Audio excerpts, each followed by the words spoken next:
नमस्कार मित्रों, मैं हिंदी साहित्य सागर के YouTube चैनल पर आप सबका स्वागत करती हूँ। पिछले वीडियो में हम लोग भक्ति काल को पढ़े थे और इस वीडियो में हम उसके आगे पढ़ेंगे। तो चलिए बिना देर किए हुए हम लोग पढ़ना शुरू करते हैं। और हाँ, उससे पहले जिन्होंने मेरे चैनल को सब्सक्राइब कर लिया है उसको बहुत बहुत धन्यवाद, और जिन्होंने अभी तक मेरे चैनल को सब्सक्राइब नहीं किया है वे जल्दी से जल्दी सब्सक्राइब कर ले, ताकि मेरे चैनल के साथ जुड़कर सरस्वती पांडे गोविंद पांडे जी की पुस्तक को अच्छे से पढ़ पाएं। तो आइए बिना देर करे हुए हम लोग पढ़ना शुरू करते हैं। तो डॉक्टर बच्चन सिंह ने लिखा है, हिंदी भक्ति काव्य का प्रथम क्रांतिकारी पुरस्कर्ता कबीर हैं। तो हिंदी भक्ति काव्य का प्रथम क्रांतिकारी पुरस्कर्ता कबीर हैं। यह किसने कहा है? तो डॉक्टर बच्चन सिंह ने। मुसलमानों के अनुसार कबीर के गुरु का नाम सूफी फकीर शेख तकी था। कहने का मतलब है कि जो कबीर हैं इनके गुरु का नाम शेख तकी है। किसका मानना था? तो मुसलमानों का। मुसलमान कहते थे कि कबीर के जो गुरु हैं वो शेख तकी हैं। ये सिकंदर लोदी के पीर यानी गुरु थे। कबीर की बाणी का संग्रह उनके शिष्य धर्मदास ने बीजक नाम से सन 1464 ईस्वी में किया। ठीक है, तो कबीर की जो बाणी थी उसका संग्रह उसके शिष्य कबीर के शिष्य धर्मदास जी ने बीजक नाम से सन 1464 ईस्वी में किया। बीजक के 3 भाग किए गए हैं। बीजक के कितने भाग किए गए हैं? तो 3 भाग किए गए हैं। पहला है रामायणी, दूसरा शबद और तीसरा है साखी। कबीर की रचनाओं में प्रयुक्त छंद एवं भाषा निम्न है। तो जो रचना रामायणी है पहला, इस रामायणी का अर्थ है रामायण। रामायण में इसमें जो है प्रयुक्त छंद कौन सा है? तो चौपाई और दोहा छंद है। इसकी भाषा जो है ब्रज भाषा और पूर्वी बोली है। दूसरा है शबद। तो शबद का अर्थ होता है शब्द, और ये जो है गेय पद है। इसकी भाषा जो है ब्रज भाषा और पूर्वी बोली है। तीसरा है साखी। साखी का अर्थ होता है साक्षी, और इसमें दोहा छंद प्रयुक्त हुआ है। और इसकी यानी साखी की भाषा क्या है? तो राजस्थानी पंजाबी मिली खड़ी बोली है। कबीर की भाषा को पंचमेल खिचड़ी, सधुकड़ी आदि नाम से अभिहित किया जाता है। तो कबीरदास की भाषा को कुछ लोगों ने पंचमेल खिचड़ी कहा है, तो कुछ लोगों ने सधुकड़ी भाषा, तो कुछ लोगों ने कबीर को जो है भाषा का डिक्टेटर ही कहा है। हजारी प्रसाद द्विवेदी ने कबीर को भाषा का डिक्टेटर कहा है। आचार्य रामचंद्र शुक्ल के अनुसार कबीर की वचनावली की सबसे प्राचीन प्रति सन 1512 ईस्वी में लिखी गई। कबीर की वचनावली की सबसे प्राचीन प्रति सन 1912 में लिखी गई। यह किसका मानना है? तो आचार्य रामचंद्र शुक्ल जी का। कबीरदास के भाषा के संबंध में विद्वानों ने निम्नलिखित मत प्रस्तुत किए हैं। देखते हैं। तो जो श्याम सुंदर दास हैं, इन्होंने कबीर की भाषा को पंचमेल खिचड़ी कहा है। आचार्य रामचंद्र शुक्ल जी जो हैं कबीर की भाषा को सधुकड़ी भाषा कहे हैं, और हजारी प्रसाद द्विवेदी जी ये भाषा के डिक्टेटर कहे हैं। आगे है कि कबीर की बानियों का सबसे पुराना नमूना गुरु ग्रंथ साहिब में मिलता है।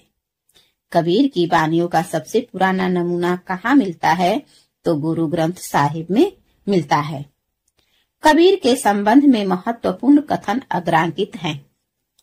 पहला है, इसमें कोई संदेह नहीं कि कबीर ने ठीक मौके पर जनता के उस बड़े भाग को संभाला जो नाथ पंथियों के प्रभाव से प्रेम भाव और भक्ति रस से शून्य शुष्क पड़ता जा रहा था।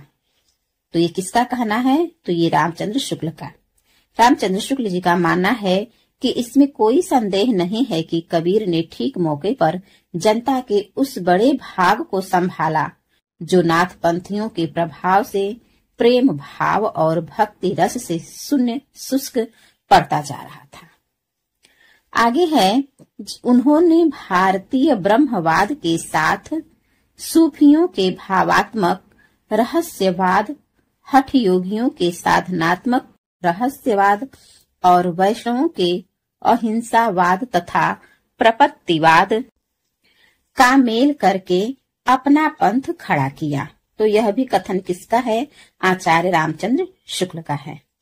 तीसरा है कि भाषा बहुत परिष्कृत और परिमार्जित न होने पर भी कबीर की उक्तियों में कहीं कहीं विलक्षण प्रभाव और चमत्कार है।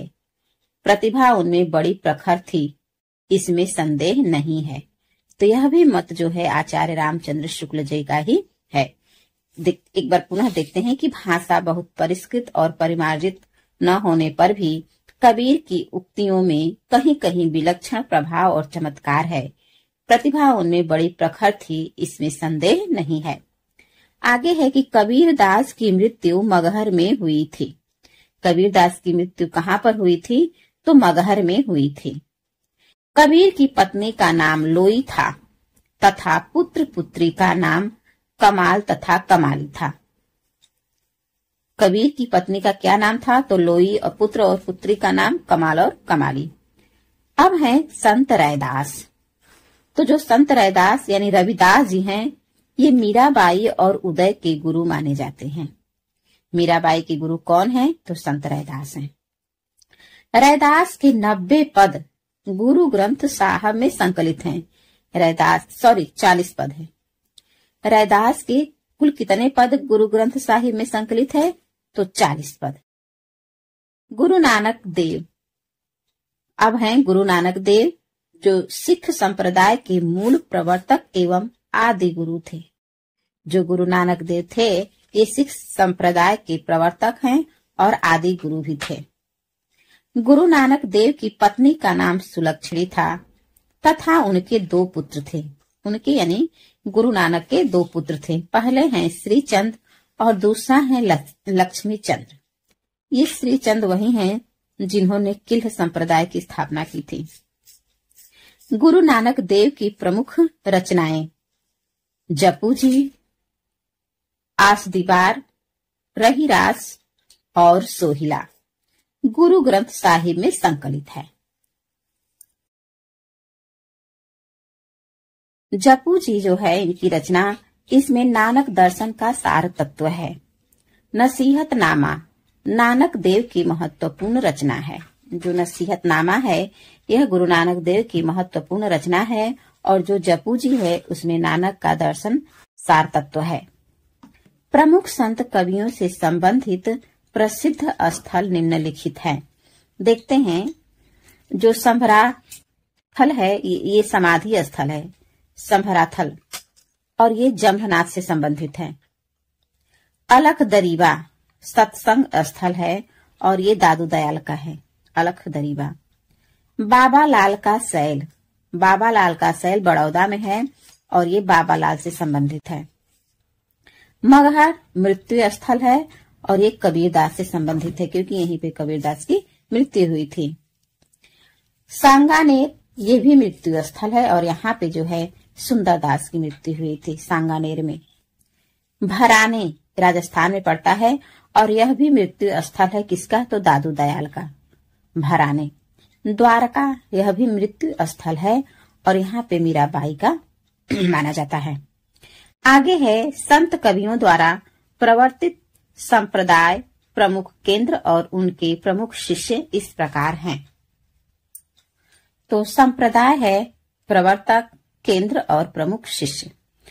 तो संप्रदाय कबीर पंथ, कबीर पंथ के हैं प्रवर्तक कबीरदास हैं और इसका केंद्र जो है काशी में है और इनके प्रमुख शिष्य जो हैं धर्मदास हैं।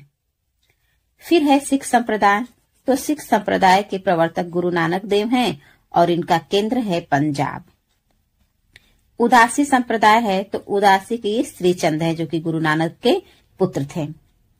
अब है बिश्नोई संप्रदाय। बिश्नोई, इसके प्रवर्तक जो हैं जम्भनाथ हैं और इसका केंद्र बीकानेर में है। अब इनके शिष्य भी हैं कुछ जो जम्भनाथ हैं, इनके शिष्य देखते हैं। एक है हावली पावजी, दूसरा है लोहा पागल, तीसरा है दत्तनाथ और चौथा है मालदेव। आगे है निरंजनी संप्रदाय। तो निरंजनी संप्रदाय के जो प्रवर्तक थे वह हरिदास निरंजनी हैं और इनका केंद्र जो है डिडवाड़ा में है, डिडवाड़ा। और इनके भी प्रमुख शिष्य हैं नारायण दास और रूपदास। इनके दो शिष्य हैं, नारायण दास और रूपदास। किसके? तो हरिदास निरंजनी के। लाल पंथ लालदास, इसके प्रवर्तक जो हैं लालदास हैं और इसका केंद्र अलवर है। फिर हैं दादू पंथ के जो प्रवर्तक हैं वो दादू दयाल हैं और इसका केंद्र राजस्थान है। और इनके शिष्य हैं रज्जब, सुंदरदास, प्रागदास, जनगोपाल। फिर है बाबा लाली संप्रदाय। तो बाबा लाली के हैं बाबा लाल और इसका जो था ये गुरुदासपुर। फिर है बावरी संप्रदाय। तो बावरी के हैं बावरी साहिबा। आगे है सत्यनामी संप्रदाय। सत्यनामी के हैं जगजीवन दास और इसका केंद्र है नरलोन और इनके शिष्य भी हैं जगजीवन दास के गोविंद साहब और भीखा साहब। दो शिष्य हैं। गोविंद साहब और भीखा साहब किसके शिष्य हैं? तो जगजीवन दास के हैं। साधु संप्रदाय के प्रवर्तक हैं वीर भानु और इसका केंद्र है फर्रुखाबाद। दादू दयाल के संप्रदाय को ब्रह्म संप्रदाय या पर ब्रह्म संप्रदाय नाम से भी जाना जाता है। जो दादू दयाल का संप्रदाय है उसको ब्रह्म संप्रदाय या पर ब्रह्म संप्रदाय के नाम से भी जाना जाता है। निरंजनी संप्रदाय उड़ीसा में प्रचलित है। निरंजनी संप्रदाय कहाँ में प्रचलित है?